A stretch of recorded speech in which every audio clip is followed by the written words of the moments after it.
할렐루야. 우리 예배 성공을 위해서 우리 예수 한번 부르고 간절한 마음으로 다 같이 기도하겠습니다. 예수여, 우리의 삶의 주관자가 되시며 생명과 우리의 삶을 주관하시는 거룩하신 하나님 아버지, 하나님께서 이렇게 우리를 주님을 사랑하는 거룩한 자들 불러 모아 주셨사오니 하나님의 생명과 능력과 권능이 넘치는 거룩한 예배가 되기를 간절히 원합니다.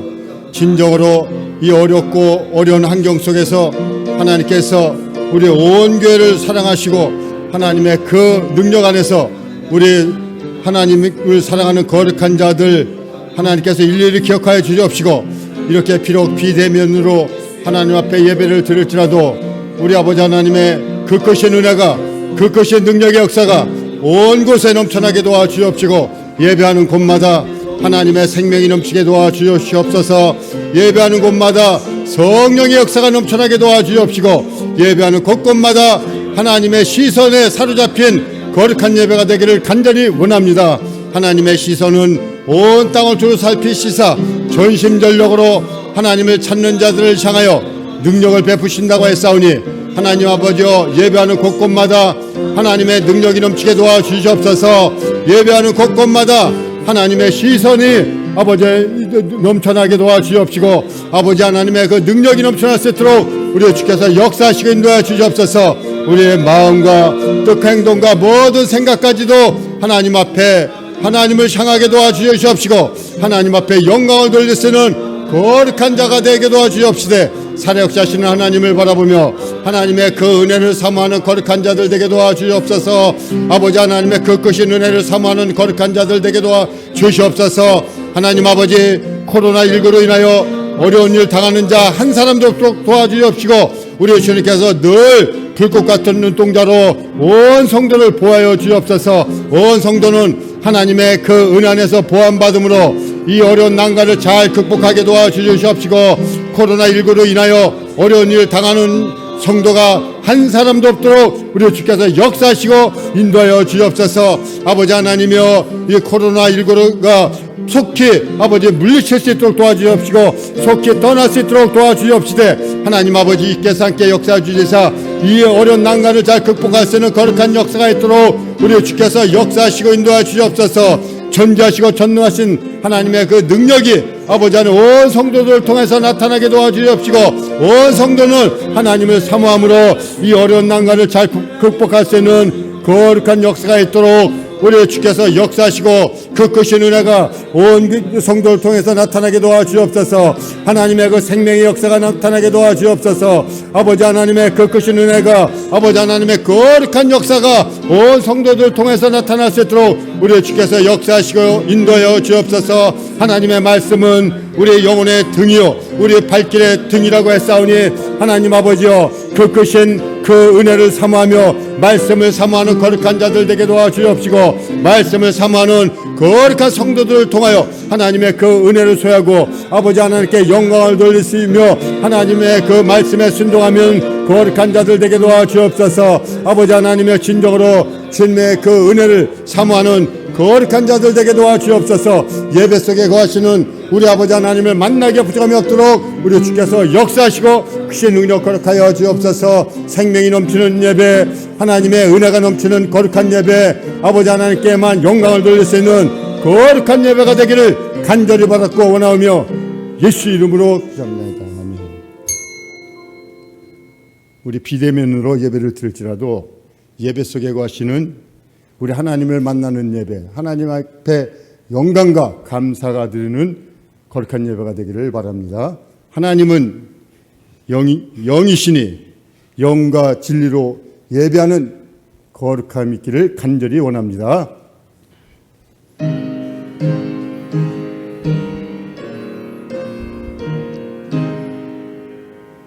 만복의 근원 하나님, 온 백성 찬송 드리고 저 천사여 찬송하세. 찬송 성부 성자 성령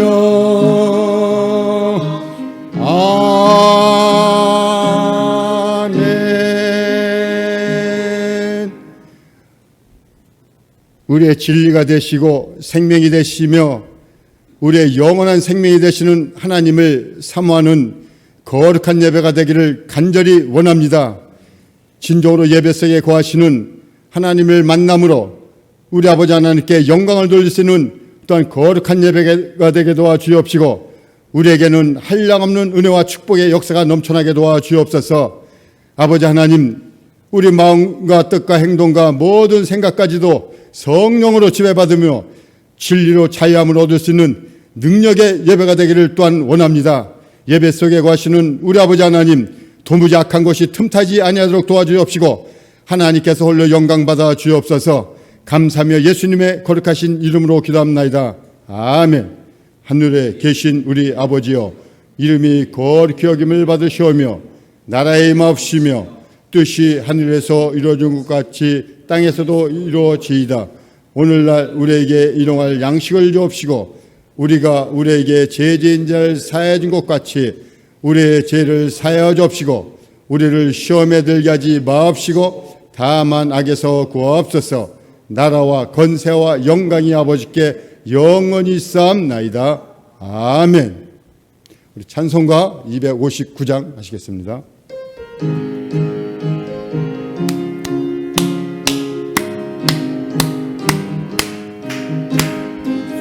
십자가의 흘린 피로 그대는 씻기어 있는가. 더러운 죄에게 하는 능력을 그대는 참으게 하는가. 예수의 보혈로 그대는 씻기어 있는가. 마음속에 여러 가지 죄악이 깨끗이 씻기어 있는가.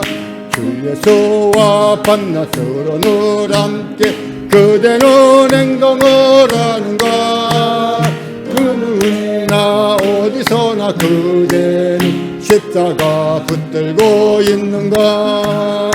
예수의 보혈로 그대는 씻기어 있는가.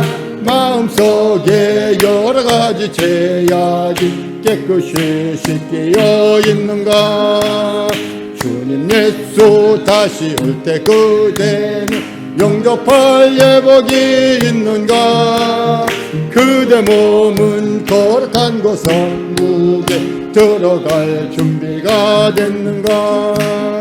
예수의 보혈로 그대는 씻기어 있는가.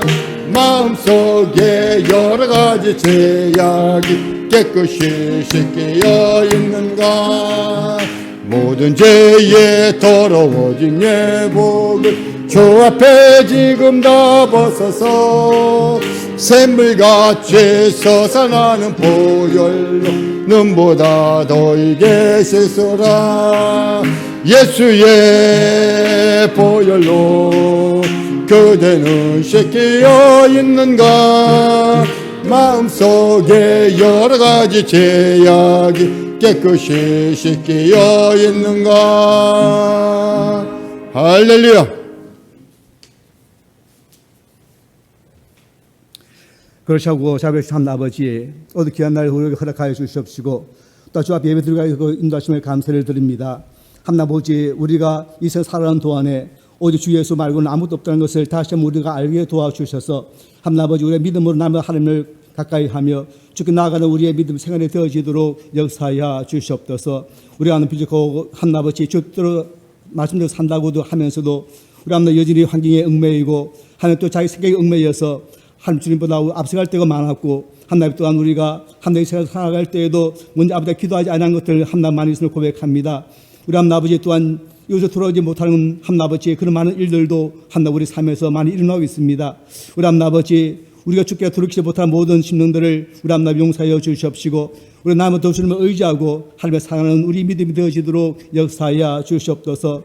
뜻이 묻는 교회가 날마다 하나님 주의 이름으로 말미암아 하나님 구원하는 자들이 많기를 원합니다. 하나님 우리가 입술을 담대히 벌리게 하시고 하나님 우리에게 하나님 아버지 주께 받은 사랑과 힘을 나누어지는 우리 하나님 삶대로 도와주셔서 더 많은 자들로 한나의 더 많은 자들이 우리 주를 찬양하고 함께 예배할 수 있는 이 교회가 더지도록 역사하여 주시옵소서. 한나 주의 문도 교회에서 한나 아버지 또 임원주 모양 한나 아버지 애쓰고 수고하고 있는 자들이 있사오니 그러면 한나 그들의 모든 심령을 주께서 더욱더 귀하게 여겨 주시옵시고 그들의 한나 아버지 주 앞에 하나 기도하고 또한 그들이 행하는 모든 일들에 함께 해주셔서 우리 한나 아버지 그들이 주 앞에서 이루어가는 모든 일들을 다 이루어내는 한나 아버지 귀한 믿음의 손들 다 되어지도록 역사하여 주시옵소서. 한 해 동안 세우신 목사님에게도 한나 인감을 다해 주시옵시고 말씀 전하실 때에도 오직 주께서 이 시간에 저희들에게 예비하신 모든 말씀들을 다 전할 수 있도록 함께하여 주시옵소서. 우리의 하나님 믿음을 사랑하게 하시고 하나 우리가 어디에 있든지 하나님을 더욱더 가까이 하며 어디에 있든지 더욱더 기도하는 우리 성도들도 도와주셔서 하나님 아버지 목사님과 온 교회가 온 성도 하나가 되어서 하나님을 나타내게 하시고 이 세상의 빛과 소금의 역할을 감당할 수 있는 우리 모두 더지도록 인도하여 주시옵소서. 이 시간에 우리의 하나님 아버지의 믿음의 것을 군유해 주시옵시고 우리 영혼을 세워주셔서 하나님의 말씀을 듣게 하시고 깨닫게 하시고 분명케 해주셔서 그 말씀으로 우리는 다시 한번 살아나고 새 힘을 얻고 다시 한번 세계를 이기고 환경 지배하는 그런 역사가 있도록 함께하여 주시옵소서. 감사하고 예수님 이름으로 기도하옵나이다. 아멘.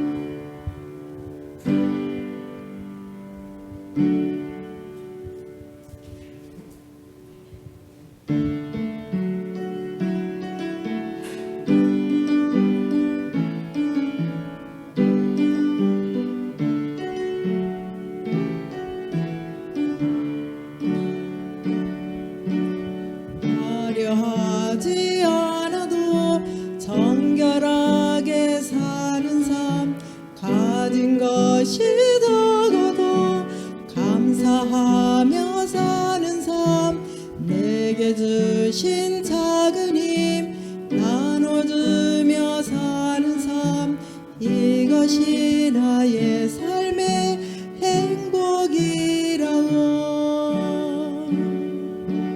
눈물 날 일 많지만 기도할 수 있는 것 억울한 일 많지만 주를 위해 참는 것 비록 짧은 작은 삶 주 뜻대로 사는 삶 이것이 나의 삶의 행복이라고 이것이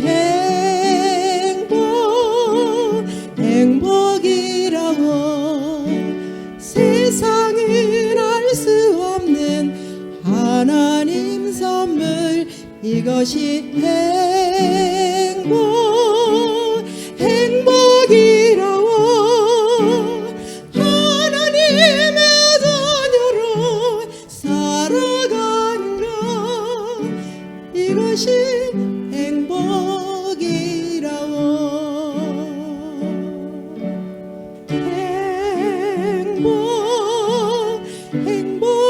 행복이라고 세상은 알 수 없는 하나님 이것이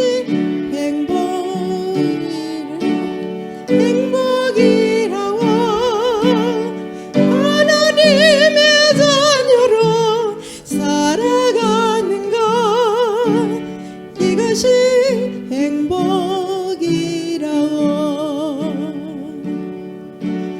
이것이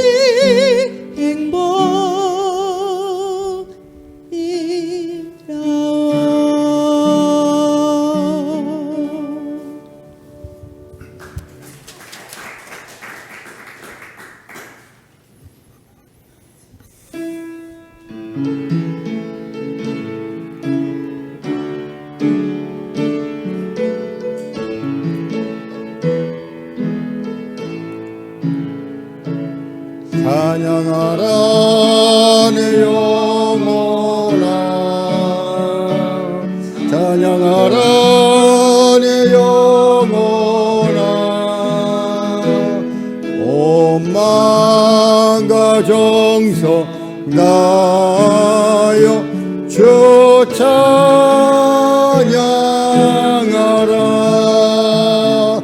경배하라 내 영혼아 경배하라 내 영혼아 온 마음과 정성 다하여 주 경배하라.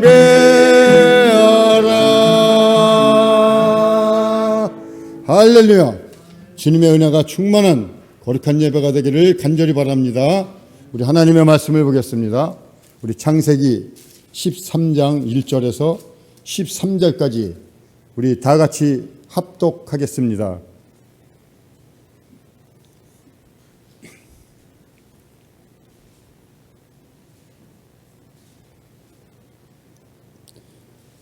아브라함이 애굽에서 그와 그의 아내와 모든 소유와 놋과 함께 네겝으로 올라가니 아브라함에게 가축과 은과 금이 풍부하였더라.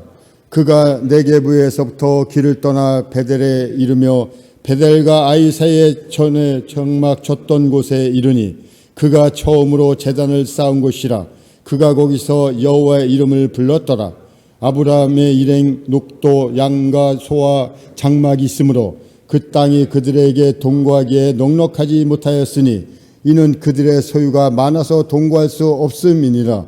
그러므로 아브라함의 가축의 목자와 롯의 가축의 목자가 서로 다투고 또 가나안 사람과 브레스 사람도 그 땅에 거주하였는지라.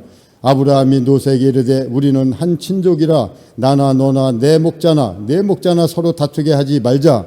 내 앞에 온 땅에 있지 아니하냐. 나를 떠나가라. 네가 자하면 나는 우하고 네가 우하면 나는 자하리라. 이에 롯이 눈을 들어 요단 지역을 바라본즉 소알까지 온 땅에 물이 넉넉하니 여호와께서 소돔과 고모라를 멸하시기 전이었으므로 여호와의 동산 같고 애굽 땅과 같았더라. 그러므로 롯이 요단은 지역을 택하고 동으로 움키니 그들이 서로 떠난지라. 아브라함은 가나안 땅에 거주하였고 롯은 그 지역의 도시들에 머무르며 그 장막을 옮겨 소돔까지 이르렀더라. 소돔 사람은 여호와 앞에 악하며 큰 죄인이었더라. 아멘. 오늘도 말씀을 우리 목사님께서 아브라함의 선택이라는 그 제목을 갖고 말씀을 선포하실 것입니다. 말씀을 전하는 우리 목사님에게 영감이 넘칠 수 있도록 또한 영적인 부유가 넘칠 수 있도록 우리 모두에게는 그 말씀이 우리에게 생명이 되고 능력이 되고 권능이 될 수 있도록 우리 목사님 나오실 때까지 예수여 한번 부르고 간절한 마음으로 다 같이 기도하겠습니다. 예수여, 우리의 삶의 주관자가 되시는 생명이 그늘 되시는 하나님 아버지, 오늘도 이렇게 우리에게 말씀을 들을 수 있는 거룩한 아버지 기회를 허락해 주셨습니다. 아브라함의 선탁이라는 이런 제목을 가지고 우리에게 말씀을 선포할 때 그 말씀이 우리에게 생명이 되고 능력이 되고 권능이 되게 도와주옵시고 우리가 옥토가 되어져서 백배의 결실을 맺을 수 있는 능력의 말씀이 되기를 원합니다. 말씀을 전하는 우리 목사님에게는 더욱더 여기까지 강건함으로 붙잡아 주옵시고 영감이 넘치게 도와주옵시고 하나님의 은혜가 넘치게 도와주옵시고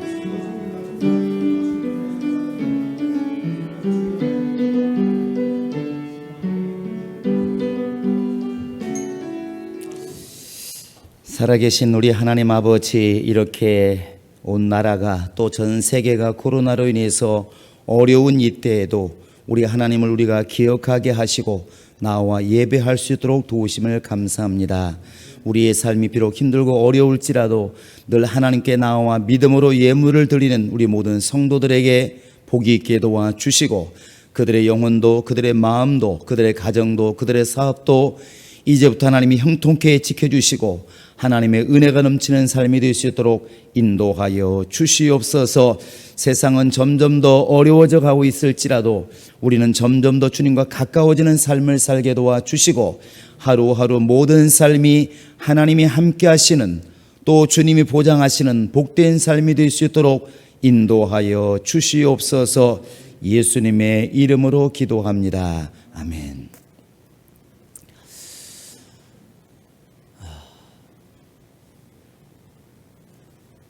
우리 인간은 이 땅에 어머니 뱃속에서도 태어나는 순간부터 시작해서 이 땅을 떠날 때까지 선택의 삶이라 해도 과언이 아닙니다.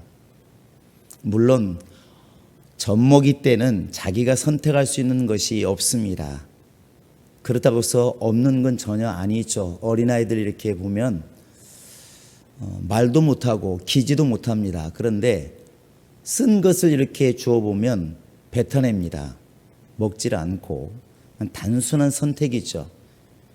그러나 점점 커가면서 선택의 폭이 넓어져 가는 것이고 이 땅을 떠날 때까지 선택을 하게 되는데 그냥 하루만 보아도 눈 뜨자마자 아침을 먹을까 그냥 건너뛸까 또 아침을 먹는다면 뭘 먹을까 그냥 우유에 뭐 하나 말아서 먹을까 제대로 밥을 먹을까 또 밥을 놓고 차려놓았어도 반찬이 5가지가 있는데 김치를 먹을까 깍두기를 먹을까 아니면 이렇게 햄을 먹을까 고기를 먹을까 그 한 상에서도 계속 사람은 생각을 한다는 것입니다.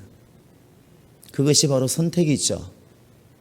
또 시간 날 때는 이 길로 갈까 저 길로 갈까 더 인생을 바라보면 내가 잘 살아오고 있나 앞으로 이 길로 계속 갈 것인가 이 사업을 할 것인가 말 것인가 직장을 옮길 것인가 말 것인가 또 이렇게 코로나로 인해서 사람 만나지 말라고 말을 하지만 그럼에도 불구하고 친구를 만나러 갈까 말까 슈퍼는 갔다 와야 되나 말아야 되나 동네 슈퍼를 갈까 멀리 갈까 끊임없이 머릿속에서는 선택을 요구받습니다. 그게 인생인 것 같습니다. 그런데 하나님께서도 우리에게 분명히 길을 제시하셨습니다. 너희 앞에 좁은 길이 있고 또 하나는 넓은 길이 있다. 그러나 나는 너희가 넓은 길로 가는 걸 원치 않고 좁은 길로 가기를 원한다. 이렇게 말씀하십니다. 하나님이 우리에게 의지를 주어서 오른쪽이든 왼쪽이든 선택할 수 있는 의지를 주었는데 그렇다고 해서 하나님께서 그냥 마냥 아무렇게나 선택하라고 말씀하시는 것은 아니었습니다. 성경을 잘 보시면 선택이라는 단어보다 분명히 인생은 선택인데 선택이라는 단어보다도 순종이라는 단어가 훨씬 많이 나옵니다. 왜 그러냐면 하나님께서 이미 가야 할 길을 말씀해 주셨다는 겁니다. 그래서 순종이란 단어가 훨씬 많습니다.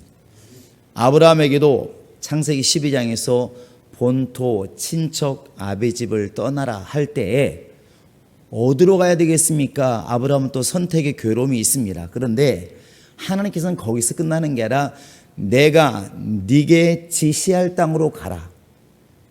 내가 네게 지시할 땅 분명히 아브라함에게 무작정 떠나라기보다는 갈 곳을 이미 말씀하고 있다는 겁니다. 하나님의 방법이 그겁니다. 저 신명기 30장에 가보시면 이 이스라엘 백성들에게 하나님께서 이렇게 말씀하십니다. 내가 네 앞에 복과 저주와 생명과 사망의 길을 두었노니 4가지 길이 있는데 네가 택하라 이렇게 말씀하지 않고 너와 네 자손이 살기 위해서 생명을 택해라 이렇게 말을 해요. 길은 여러 가지가 있는데 멋대로 가라고 말씀한 게 아니라 너와 네 자손이 살고 싶으면 생명을 택해라. 사실은 3개 길이 있지만 그 길은 온전한 길이 아니다. 생명을 택하는 길만이 온전한 길이다. 이렇게 이제 19절에 말하고 있습니다. 우리 인간이 볼 때는 복 있는 길도 있고 저주받는 길도 있고 사망의 길도 있고 생명의 길도 있다. 이 4가지 길이 보이는데 하나님께서는 내가 지금 말로는 4가지 길을 얘기하지만 네가 가야 할 길은 하나밖에 없다. 그게 바로 생명을 택하는 길이다. 이렇게 말을 합니다. 그래서 성경에는 마음대로 택하라는 선택이란 말도 있지만 잘 보시면 순종이란 말을 자꾸 말하는 것은 이미 하나님이 가야 할 길을 말을 했다는 것입니다. 부모님이 자식들에게 말합니다. 네가 서울로 가든 어디로 가든 네 마음대로 할 수 있는데 나는 이렇게 가기를 원해. 이렇게 말합니다. 사실은 그게 본 마음인 것이죠. 마음대로 하라는 것은 자유를 준다는 것이 아니라 내 뜻을 존중하고 따라 주었으면 좋겠다. 지금 이렇게 표현하는 것입니다. 그게 순종이에요. 이건 예수님께서도 역시 마찬가지입니다. 너희는 나를 따라오너라 이렇게 말을 하죠. 지시를 하고 순종을 원하시는 겁니다. 성경은 지금 이러한 길로 우리가 가기를 원하는 것입니다. 지금 우리가 있는 위치는 천국도 아니고 지옥도 아닙니다. 아버지 집도 아니고 불못도 아니에요. 그럼 어디에 있습니까? 그 지금 중간에 있는 것입니다. 오늘은 아브라함의 위치를 보면서 우리 위치를 보기를 원하고 아브라함의 선택을 보면서 우리 선택을 가지는 그런 지혜를 좀 얻었으면 좋겠습니다. 여러분 성경을 잘 보시면 자 한번 읽어보실까요? 3절입니다. 3절 시작. 그가 네게브에서부터 길을 떠나 베델에 이르며 베델과 아이 사이 곧 전에 장막 쳤던 곳에 이르니 어디와 어디 사이라고 그랬죠? 베델과 아이 사이. 오늘 읽은 13장은 애굽에 내려갔다가 자기 마누라 잃을 뻔하다가 뺏길 뻔하다가 겨우겨우 하나님 보호하셔서 다시 돌아오는 장면이에요. 어디로 돌아왔냐면 베델과 아이 사이로 돌아왔습니다. 12장에도 똑같은 말이 나옵니다. 한번 보실까요? 자, 8절을 보시겠습니다. 8절 9절입니다. 시작. 거기서 베델 동쪽 산으로 옮겨 장막을 치니 서쪽은 베델이요 동쪽은 아이라. 그가 그곳에서 여호와께 제단을 쌓고 여호와의 이름을 부르더니 점점 남방으로 옮겨갔더라. 그게 바로 이 애굽으로 내려가는 것입니다. 그런데 베델과 아이라는 이 명칭을 잘 보시면 좋을 것 같습니다. 예루살렘이라는 그 단어가 도시 이름 자체가 평화의 도시 그런 뜻을 가지고 있는 것처럼 벳엘이라는 뜻은 엘이 하나님이기 때문에 하나님의 집 그런 뜻을 가지고 있습니다. 그러니까 왼쪽에는 하나님의 집, 그러면 오른쪽에는 아이가 뭐겠습니까? 도시 이름이 아이는 폐허, 황막한 산 이런 뜻을 가지고 있습니다. 전혀 상반된 뜻을 가지고 있어요. 마치 하나님의 나라와 세상 나라, 예수와 마귀 이렇게 천국과 지옥 말하는 것처럼 전혀 상반된 지금 이 단어를 가지고 있습니다. 그런데 우리가 아이는 알잖아요. 아이는 여호수아 7장에 보시면 여호수아가 굉장히 믿음이 좋은 사람이지만 실수한 게 그 중에 하나가 뭐냐면 이 여리고성을 무너뜨리고 나서 그 앞에 있는 아이성이 너무나 쉽어 보이는 겁니다. 쉬워 보이는 거예요. 너무 적으니까. 신하들이 말합니다. 굳이 이렇게 온 군대가 올라가서 기도하고 그럴 필요 없이 그냥 간단하게 접수합시다. 그래가지고 3천만 올라갑시다 했지만 사실은 졌습니다. 너무나 쉽게 생각해서 싸움에 올라갔지만 졌습니다. 여리고성을 무너뜨린 이스라엘 군대가 그보다 훨씬 적은 게임도 안 되는 그 아이성에서 패배를 한 성이 아이성이에요. 그 아이성이 바로 베델과 옆에 있는데 불과 몇 킬로밖에 안 된다고 그래요. 근데 희한하게 아브라함이 이 하나님께 제단을 쌓은 그 갈대아 우르를 떠나서 하나님 지시한 가나안 땅에 왔는데 제단을 쌓은 것이 어디냐면 베델과 아이 사이예요. 이게 상징하는 바가 보이지 않습니까?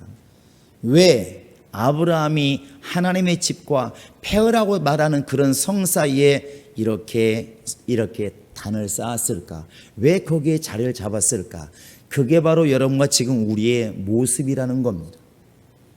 이 모습이 저 열왕기상 11장 21절인가 보면은 똑같은 모습이 나와요.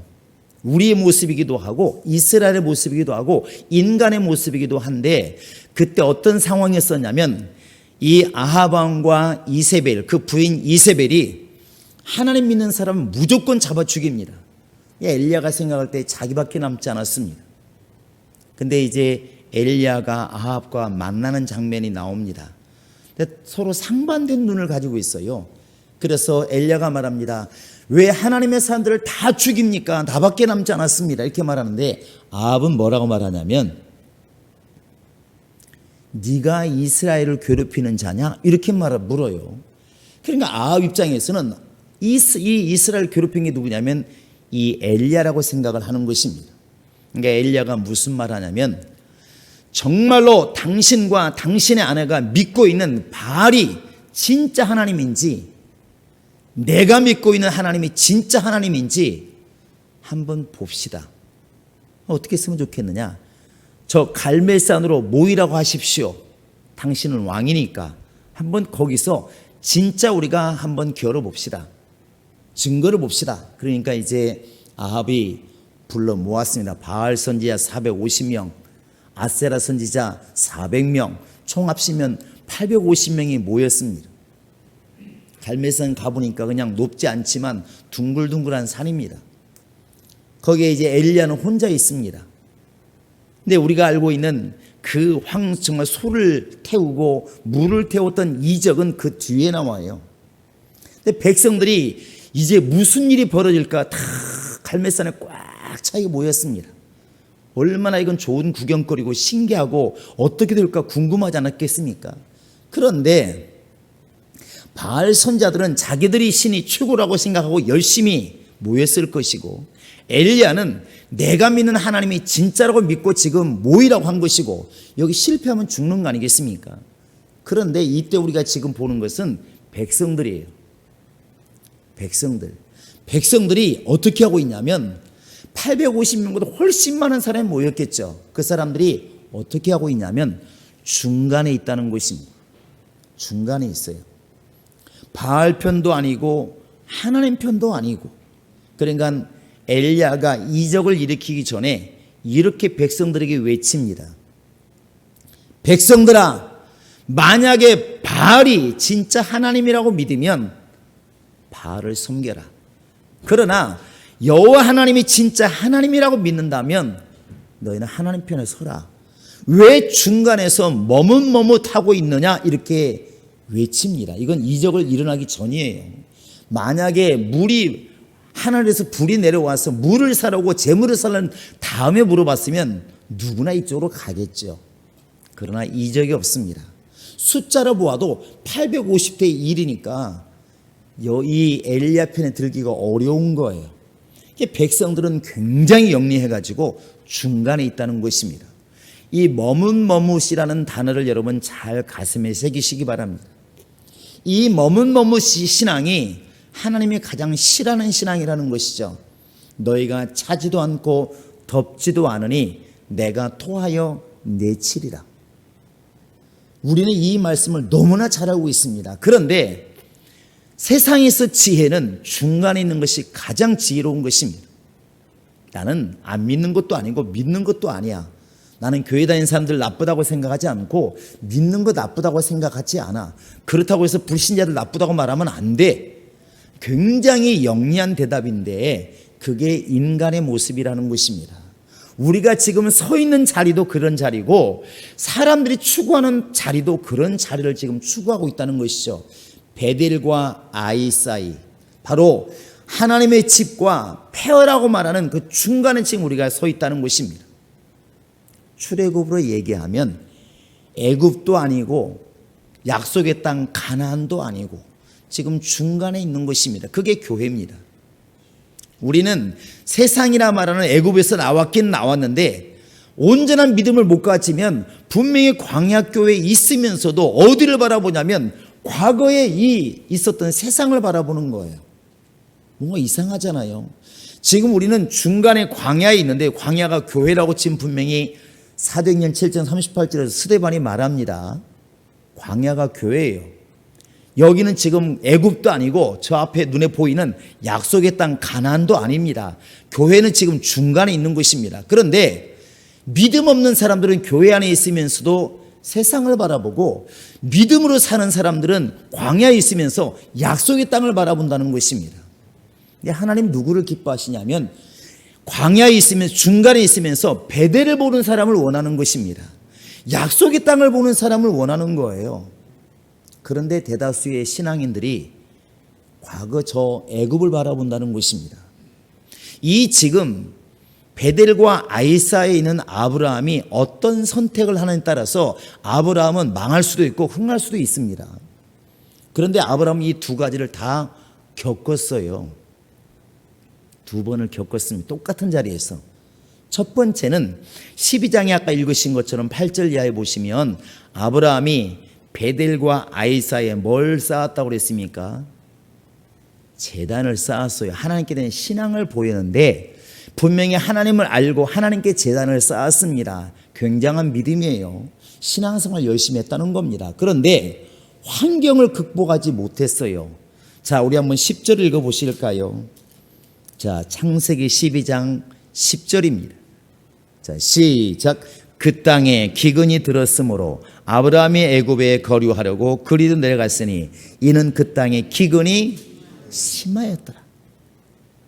어디로 내려갔다고요?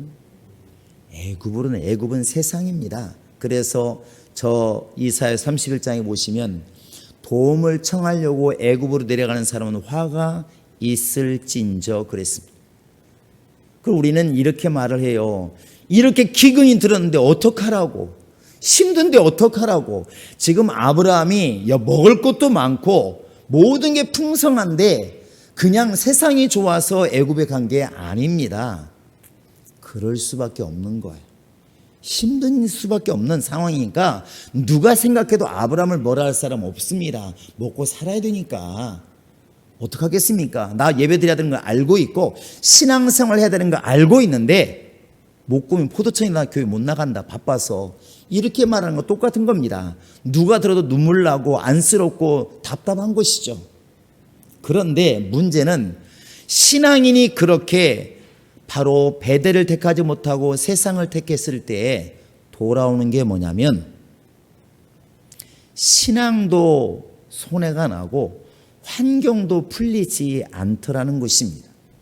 아브라함이 여기서 애굽에 들어간 다음에 부자가 되었더라 그러면 할 말이 없는데 부자는커녕 지금 자기 마누라마저 뺏길 수 있는 그런 환경이 열리고 지금 자기가 살던 곳이 아니기 때문에 자기 목숨이 지금 위태롭다는 것입니다. 그래서 아브라함이 이렇게 말합니다.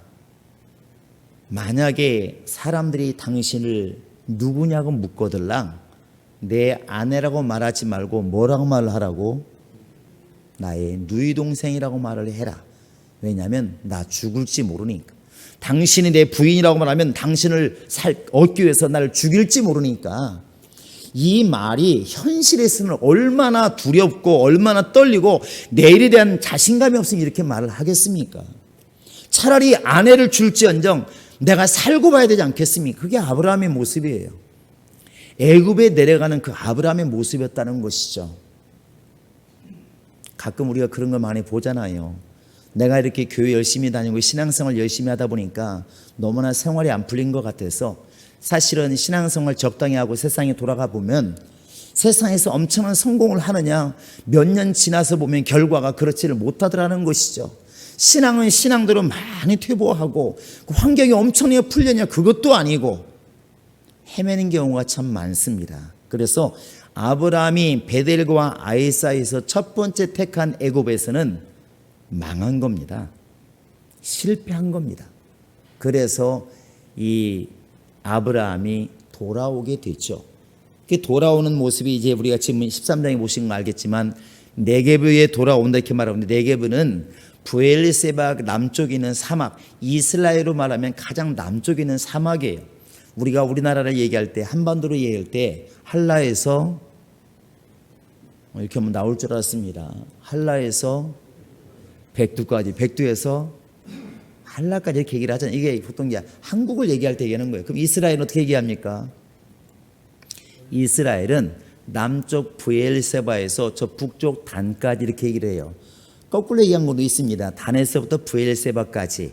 그러니까 남쪽에 가장 남쪽은 브엘세바라는 곳이고 여호수아 엘리야가 나중에 피난 갈 때 그리 도망가지 않습니까? 그 다음에 저 위에 헬몬산 갈릴리 바다 위쪽에 있는 헬몬산이 단 지역입니다. 그래서 브엘세바에서 단까지 이야기를 하는데 남쪽에 있는 그 브엘세바 남쪽이 네게브 사막입니다. 그러니까 이 아브라함이 애굽에 들어갔다 지금 그를 통해서 올라오고 있는 것입니다. 오늘 지금 우리가 듣고 있는 이 베델과 아이 사이는 예루살렘이라는 곳이 있지 않습니까? 그 위에 베델과 아이가 있고 더 올라가면 바로 실로가 있고 그 위에 올라가면 이제 북이스라엘의 수도였던 세겜이라는 곳이 있습니다. 그 바로 예루살렘 위에 베델과 아이성이 있습니다. 그 사이에서 아브라함이 제단을 쌓았는데 신앙생활을 했는데 첫 번째 선택은 뭐냐면 생활이 어려우니까 애굽으로 도움을 청하러 내려갔다는 것입니다. 그런데 겨우겨우 하나님 보호하셔서 그냥 다시 그 자리로 돌아왔습니다. 그래서 13장에 잘 보시면 이렇게 쓰고 있습니다. 자, 4절 한번 읽어보실까요? 자, 시작. 그가 처음으로 제단을 쌓은 곳이라 그가 거기서 여호와의 이름을 불렀더라. 그냥 여호와여 이렇게 불렀겠습니까? 그 얘기가 아니고 애굽 애들이 돌아와서 다시 제단을 쌓고 회개하고 그 다시 한번 신앙생활을 점검했다고 들으시기 바랍니다. 아, 내가 잘못 선택했구나. 내가 왜 하나님을 택하지 않고 왜 세상을 택했던가? 정말 하나님을 전적으로 의지해야 되는데 내가 왜 좀 기근이 왔다고 내가 왜 세상을 택했던가? 이렇게 다시 한번 신앙을 점검하고 하나님을 다시 한번 찾았더라는 것입니다. 신앙을 회복했다는 것이죠. 그 한 번 실수한 아브라함이 두 번째는 그런 선택을 하지 않습니다. 이게 아브라함의 믿음인 것 같아요. 똑같은 베델과 아이 사이에서 두 번째 선택을 하는데 이때에는 환경을 바라보지 않고 영적인 선택을 합니다. 똑같은 어려움이 오는데 첫 번째는 기근 때문에 어려웠고 두 번째는 조카 롯 때문에 어려운 겁니다. 조카가 자기를 힘들게 한 건 아니에요. 그런데 양떼가 많아지다 보니까 이스라엘은 물이 없는 나라이기 때문에 우물 하나가 거의 전쟁입니다. 우물이 있다는 것은 산다는 얘기고 우물이 없으면 죽는 거예요. 그래서 왜 사라에게 쫓겨난 그 누굽니까? 누구죠? 아브라함의 첫 이스마엘을 낳았던 그 하갈이 쫓겨난 다음에 사막에 있으면 먹을 물이 없다고 하는 게 울부짖지 않습니까? 그러니까 쫓겨나 우물 찾지 못하면 죽는 겁니다. 그래서 야곱의 우물, 아브라함의 우물을 팠더라 이런 얘기가 중요하게 나오는 것은 우리는 좀 이해를 못하지만 그 나라는 물이 없으니까 굉장히 중요해요. 그런데 아브라함의 양떼와 그 다음에 롯의 양떼가 많아지다 보니까 물을 먹이는데 전쟁이 나는 것입니다. 그래 그 목동들끼리 막 싸우는 것이죠. 대판 싸우고 다치고 매일 싸우다 보니까 아브라함도 이야기를 듣는 거 아니겠습니까? 삼촌 이거 어떻게 했으면 좋겠어? 이때 아브라함 무슨 생각이 들겠습니까? 내가 첫 번째 베델과 아이 사이에 있을 때 잘못 선택해가지고 허송세월 보내고 사실은 세월 보내고 신앙에 많은 힘든 게 있었는데 똑같이 또 어려움이 닥치니까 이거 어떻게 할 것인가? 어떤 선택을 해야 될 것인가? 이때 아브라함은 환경을 포기합니다. 그래서 롯에게 이렇게 말하잖아요. 야 조카야 네가 환경을 택해라. 네가 동쪽으로 가면 나는 서쪽으로 가겠다. 네가 남쪽으로 가면 나는 북쪽으로 가겠다. 네가 만약에 이 우물을 네가 갖겠다고 말하면 내가 떠나겠다. 이렇게 말을 하는 거예요. 결국 환경을 포기한 겁니다. 근데 롯이라는 사람이 그때 확 둘러보니까 여러분 지금 써 있는 것처럼 너무나 이 당시에 요단들이 좋은 거예요. 요단강이 흘러가고 있는 그 주변이 얼마나 평화롭고 얼마나 물이 많으니까 잘 되겠습니까? 그 시골에서 보면은 우리 진안처럼 천수답이 많은 데는 비가 안 오면 농사를 잘 못해요. 그런데 나중에 커서 김제 같은 데 가보니까 만경강이 흘러가. 그러니까 거기는 항상 물을 댈 수 있는 거예요. 거기 무슨 가뭄이 있습니까? 걱정거리가 없는 거예요. 그와 같이 요단들을 딱 이렇게 롯이 보니까 너무 좋은 것입니다. 거기에는 소돔과 고모라도 포함되어 있는데 그때만 해도 낙원과 같았더라. 하나님의 에덴 동산과 같았더라. 그렇게 지금 성경은 기록하고 있습니다. 너무 좋으니까.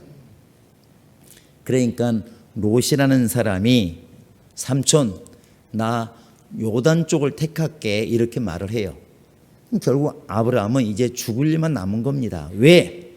이 조카가 가장 좋은 곳, 물이 많은 곳, 풍성한 곳, 푸른 초지가 있는 곳을 택했기 때문에 아브라함은 이제 안 좋은 쪽을 택할 수밖에 없는 거예요. 겉으로는 처음에 택할 때에는 육신적으로 먹을 게 풍성한 애굽을 택했지만 영적으로는 곤고해가지고 겨우겨우 다시 회복했고 두 번째는 육신적으로는 완전히 이제 망할 즈음이지만 영적으로는 사는 길을 택한 겁니다. 두 번째 택하는 것이 하나님이 원하시는 길이었습니다.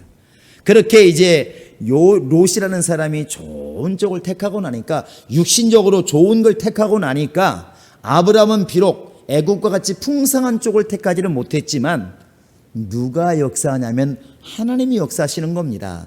오늘 13절까지 읽었지만 여러분 14절에 보시면 그때부터 하나님이 이렇게 역사하십니다. 자, 14절입니다.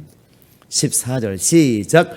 롯이 아브라함을 떠난 후에 여호와께서 아브라함에게 이르시되 너는 눈을 들어 너 있는 곳에서 북쪽과 남쪽 그리고 동쪽과 서쪽을 바라보라. 15절 보이는 땅을 내가 너와 네 자손에게 주리니 영원히 이르리라. 여러분, 이것이 아브라함의 복이에요. 왜 굳이 롯이 떠난 후에 이 말을 썼을까요? 이 말을 여러분 이렇게 들어보시기 바랍니다. 아브라함이 롯으로 인해서 가장 좋은 환경을 포기하고 하나님을 바라보았을 때 여러분 이렇게 들으시면 맞을 것 같습니다. 처음에는 하나님이 베델에 계시는 걸 알지만 목구멍이 포도청이니까 먹을 것이 너무나 많은 눈에 보이는 애굽을 택했지만 영적으로 죽을 뻔했습니다. 다시 돌아와서 여호와의 이름을 불렀더라. 제단을 다시 쌓고 회개하고 나서 또 어려움이 오니까 다시 만약에 요단뜰을 아브라함이 택했더라면, 육신의 것을 택했더라면 하나님은 여전히 아브라함을 도울 길이 없는 겁니다. 그런데 두 번째 택할 때의 아브라함은 이제는 내가 안다는 거죠. 한번 죽을 고비를 넘겼기 때문에 아하, 내가 선택한다고 되는 것이 아니구나. 하나님이 돕지 아니하시면, 하나님이 도우시면 바다에도 길이 열리고 사막에서도 물이 날 수 있지만 내가 선택하면 그 푸르른 곳이 바로 소돔 고모라가 그렇게 아름다운 곳이 망할 수 있다는 것을 아브라함은 안다는 겁니다. 지금은 바로 이 소알들이 요단강이 있는 곳이 요단 평야가 너무 아름답지만 아브라함은 이게 보이는 게 아니라 두려운 게 뭐냐면 하나님을 떠나는 거예요. 하나님의 집을 떠나는 게 두렵다는 것입니다. 그래서 네 마음껏 택해라, 이 말은 나는 두 번 실수할 수가 없다는 말과 같은 것입니다. 그래서 이 말을 쓰는 거 아닙니까? 롯이 떠난 후에, 육신적으로 풍요로운 것을 택한 롯이 떠난 후에, 육신의 생각을 가진 롯이 떠난 후에 비로소 하나님이 아브라함에게 복을 주시는데, 네 동서남북, 이제는 아브라함이 이렇게 했잖아요. 네가 동쪽 가면 난 서쪽 가고 네가 남쪽 가면 난 북쪽 가겠다. 한쪽만 택했지만 하나님 말씀하시기를 동서남북 다 주마, 다 주마. 너희는 먼저 그의 나라와 그의 의를 구하라. 그리하면 이 모든 것을 더하시리라. 이것이 바로 하나님의 응답이었습니다. 물론 하나님이 이 말씀 먼저 하신 다음에 야, 롯에게 좋은 걸 주어라, 그러면 내가 채워주마, 이렇게 말했다면 쉬웠을 것이지만 이 상황에서는 믿음을 필요로 하는 것입니다. 아브라함은 믿음의 선택을 한 것이죠. 오늘 주님께서 여러분과 지금 나에게 원하시는 믿음이 이걸까 아닌가 생각이 듭니다. 우리에게는 두 갈래 길이 있습니다. 아이성으로 갈까, 베델로 갈까. 아브라함처럼 두 번째는 베델로 간 것이고 첫 번째는 아이로 간 것인데, 바로 망할 세상 속으로 우리가 들어갈 것인가, 아니면 우리가 구원받을 하나님의 집으로 갈 것인가, 너무나 분명하잖아요. 이 선택을 우리가 지금 요구받고 있는 것입니다. 그래서 마태복음 25장에서 주님 말씀하시기를 영영이 아들을 위해서 준비한 아버지 나라에 들어갈 사람이 있고, 그 다음에 마귀와 그의 사자들을 위해서 예비된 영영한 불에 들어갈 사람이 있다는 것입니다. 아버지 나라도 원래 아들을 위해서 만들었다고 히브리서에 분명히 말하고 있고, 이 불못이라 말하는 지옥도 사람을 위해서 원래 만든 게 아니라 마귀와 그의 사자들을 위해서, 타락한 천사들을 위해서 지어놓은 것이 바로 이 불못이라고 말을 합니다. 우리가 갈 곳은 아니에요. 그런데 우리는 지금 중간에 있다는 것입니다. 어느 곳으로 갈 것인가? 바로 아브라함은 하나님의 집과 페어라 말하는 이 아이 중간에서 신앙생활하고 있습니다. 이스라엘은 애국과 약속의 땅 가운데 광야에서 신앙생활하고 있습니다. 여러분은 지금 우리는 아버지 집과 세상 가운데서 지금 교회라는 곳에서 신앙생활하고 있습니다. 여기에서 우리가 어느 쪽을 바라보고 어느 쪽으로 방향을 트느냐가 굉장히 중요하다는 것이죠. 이게 바로 가장 중요한 선택입니다. 오늘 우리가 밥을 먹을까 칼국수를 먹을까 중요합니다. 내 직업을 이렇게 할까 저렇게 중요합니다. 그러나 이 땅의 가장 중요한 선택은 누구에게 물어보아도 죽고 사는 문제입니다. 이 선택만큼 중요한 게 어디 있습니까? 영혼이 죽고 사는 문제만큼 큰 문제가 어디 있으며 육신이 죽고 사는 문제만큼 큰 문제가 어디 있습니까? 이것만큼 중요한 선택이 어디 있냐는 것이죠.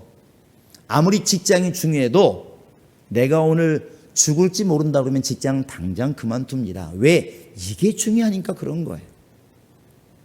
여러분, 아브라함은 두 번의 선택을 통해서 우리에게 엄청난 교훈을 남겼습니다. 첫 번째는 그 어려움을 하나님으로 극복하지 않고 먹을 것이 보이는 애굽을 내려감으로 말미암아 너무나 고생을 했고, 두 번째는 비록 먹을 것이 풍성하지만 그것을 조카에게 양보하고 자기는 하나님을 택했을 때, 영적인 것을 선택했을 때 보이지 않았던 하나님의 부유함을 얻게 되었습니다. 이제는 우리 차례 아니겠습니까? 성경은 여러분과 지금 나에게 오늘 이렇게 말씀하고 있습니다. 따라해 보시 바랍니다. 믿음의 주요, 믿음의 주요, 온전케 하시는 예수를 바라보자. 믿음의 주인이 누구냐? 예수고, 우리를 온전하게 하시는 분이 누구냐? 예수다. 그래서 예수를 바라보라 이렇게 말하고, 너희가 살리심을 받았으면, 세상에서 나왔으면 이제 위의 것을 찾으라. 요단들이 지금 평안하다고 영원한 게 아니고, 육신이 건강하다고 영원한 게 아니고, 네가 지금 부유하다고 영원한 게 아니고, 세상 것들은 언젠가는 놓고 갈 것들이니까, 낙엽과 같은 것이니까 거기에 매이지 말고 위의 것을 찾으라. 거기 주님이 계시느니라. 신령한 것, 영원한 것, 주님의 것, 생명 있는 것, 이것을 택하라고 지금 주님 말씀하고 계시는 겁니다. 우리 성도들은 눈에 보이지 않지만 아브라함이 두 번째 택했던 것처럼 하나님의 부유함을 택하시기를 바라고, 하나님의 은혜를 택하는 지혜가 있기를 바랍니다. 이렇게 전 세계가 환경이 어려워지니까 많은 사람이 갈팡질팡합니다. 이게 옳은 것인가, 안 되는 것인가, 맞는 것인가, 틀린 것인가, 어떻게 옳은 것인가. 여러분, 이 어려울 때 오히려 주님 바라보는 사람이 승리하는 것입니다. 육체는 병으로 죽든 또 사고로 돌아가시든 평생 살다 떠나가든 어차피 육체는 한 번 주어진 기회인 것이고, 이때 우리가 베델을 바라보는 신앙, 예수를 바라보는 신앙, 아버지 집을 바라보는 신앙으로 돌아서야 우리가 살 수가 있는 것입니다. 오늘 또 내일 또 우리가 이런 신앙의 선택이 있기를 주님의 이름으로 간절히 부탁을 드립니다. 우리 같이 한번 기도하십니다. 이럴 때 하나님, 정말 우리에게 지혜를 주어서 살기 힘들고 이렇게 살아가기가 버거운 일상 속에서 약속의 땅을 바라보는 믿음 있게 도와주시고, 예수 바라보는 믿음 있게 도와주시고, 성령을 따라서 끝까지 지켜나가는 믿음을 지켜나가는 신앙이 있게 하소서. 다 같이 우리 기도하십니다. 거룩하신 우리 하나님 아버지, 우리에게 하나님의 나라와 하나님의 능력을 주어서 바른 선택, 바른 눈을 가지게 도와주시고 온전한 믿음으로만 나아갈 수 있도록 하나님이 역사하여 주시옵소서. 하나님 아버지여, 우리의 심령을 깨워주시옵소서. 우리 속에 주님의 나라가 임하게 도와주시고 하나님의 족이 임하게 도와주시고, 우리 모두가 다 눈을 들어 바라보되 하나님 아버지여, 정말 풍성한 애국과 요단들을 바라보는 것이 아니라 주님을 바라볼 수 있도록 하나님이 함께 하시고 인도하여 주시옵소서. 살아계신 하나님 아버지여, 육신적인 환경이 또 어렵다 할지라도 끝까지 예수를 바라보므로 승리하게 도와주시고, 끝까지 예수를 바라보므로 우리의 신앙이 깨어날 수 있도록 하나님이 함께 하시고 인도하여 주시옵소서. 하나님 아버지, 정말 우리 모두가 다 중간에서 머뭇머뭇하는 자가 되지 않게 도와주시고, 끝까지 비록 한 사람이랄지라도 엘리야를 따르고 하나님을 따르는 자가 되게 도와주시고, 아버지 하나님 예수를 따르는 자가 될 수 있도록 우리 아버지 하나님이 함께 하시고 인도하여 주시옵소서. 하나님의 나라가, 하나님의 역사가, 하나님의 영광이 함께 하게 도와주시고, 이렇게 힘들고 어려울수록 하나님을 가까이 하고 하나님 말씀을 신뢰하고 예수의 이름으로 이겨나는 은혜가 있도록 아버지 하나님이 도와주시고 인도하여 주시옵소서. 주님 나라가 성령으로만 우리 안에 임할 수 있도록 하나님이 함께 하시고 인도하여 주시옵소서. 역사하여 주시옵소서. 살아계신 우리 하나님 아버지, 늘 우리는 좌로 우로 고민하며 번민하며 선택하며 살고 있습니다. 그러나 영적인 선택에 있어서는 머뭇머뭇하지 않게 도와주시옵소서. 하나님 아버지여, 바알 선지자, 아세라 선지자가 1000명 가까이 된다고 그들을 따르지 않게 도와주시고, 비록 한 사람이라 할지라도 연약해 보일지라도 하나님을 따라가는 신앙으로 우리가 돌아설 수 있도록 인도하여 주시옵소서. 하나님 아버지, 우리 왼쪽에 또 우리 오른쪽에 베델과 아이가 있다는 걸 깨닫게 도와주시고, 우리는 비록 아이성이 풍요로워 보이고 애굽이 풍요로워 보이고 요단들이 풍요로워 보일지라도 하나님이 계시는 정말 베델을 바라보게 도와주시고 약속의 땅을 바라보게 도와주시고 믿음의 주여 온전히 계신 예수를 바라보고 나갈 수 있도록 하나님께서 인도하여 주시옵소서. 우리의 심령을 깨워서 주님 바라보게 도와주시고 성령 안에서 예수를 따르게 도와주시고, 요즘에 세상이 어렵고 힘들 때 오히려 하나님을 더 가까이 하게 도와주시고 말씀을 신뢰하게 도와주시고 신앙으로 이 모든 걸 극복해 나갈 수 있도록 하나님이 역사해 주시옵소서. 행복한 게 모든 가정마다 모든 심령마다 힘들수록 하나님을 경험하는 역사 있게 도와주시고 날마다 주님이 역사하시다는 간증이 쏟아질 수 있도록 인도하여 주시옵소서. 예수의 이름으로 기도합니다. 아멘. 네, 여러분 주보 뒷면에 보시기 바랍니다. 광고사항입니다. 9월달은 열매 맺기의 달입니다. 이렇게 어려운데 무슨 열매가 있을까 하지만 아무리 어려워도 과일들은 열매를 맺고 풀들도 열매를 맺는 것처럼 때를 얻든 못 얻든 이런 말씀을 전하라신 주의 말씀대로 여러분이 힘을 다해서 여러 가지 방법으로 성령 안에서 말씀을 전하시고 영혼들을 구원하시기 바랍니다. 그래서 지금 이제 또 한 주가 연기되어서 어쨌든 비대면 예배를 드리고 있는데 이 모든 것의 목적은 코로나를 빨리 종식시키자 하는 것입니다.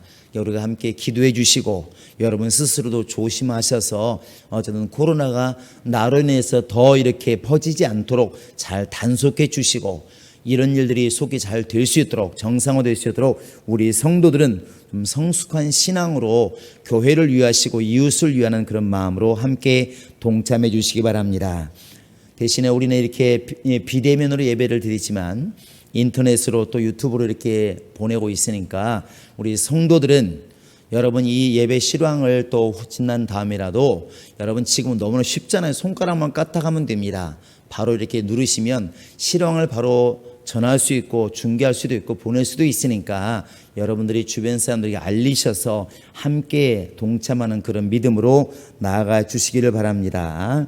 그리고 지난주 우리 추성우 집사님 어머니 장례 잘 치르고 올라오셨는데 코로나로 인해서 우리가 가보지 못했습니다. 여러분이 기도해 주시고 나중에 얼굴 보게 되면 많이 위로해 주시고 또 기도 많이 해 주시기를 바랍니다.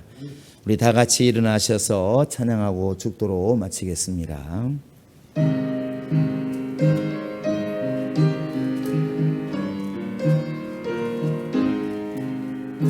마음 가난한 사람 복이 있나니 천국이 그들의 것임이요 늘에 통하느니 복이 있나니 그들이 위로를 받으리라. 온유한 사람은 복이 있나니 그 땅이 기업이 될 것이요 의사모하느니 복이 있나니 그들의 배부를 것이로다. 긍휼히 여기면 복이 있나니 긍휼히 여김을 받으리라. 마음 정결한 사람 복이 있나니 그들의 하나님 볼 것이라. 화평케 하느니 복이 있나니 그들이 하나님 아들이요. 핍박을 받느니 복이 있나니 천국이 그들의 것임이라. 주의 외욕 보면 복이 있나니 하늘의 큰 상을 받으리라. 성부와 성자와 성령께 영광 영원히 돌리세. 할렐루야.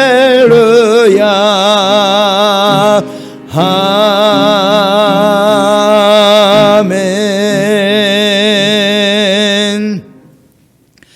이제는 우리 주 예수 그리스도의 은혜와 예수를 보내신 하나님의 그 크신 사랑과 성령의 교통하심과 감동하심과 그의 인도하심이 늘 예수를 바라보며 살며 하나님의 나라를 삼하며 살기를 작정하는 모든 심령들 머리 위에 지금으로부터 영원토록 함께 있을지어다. 아멘.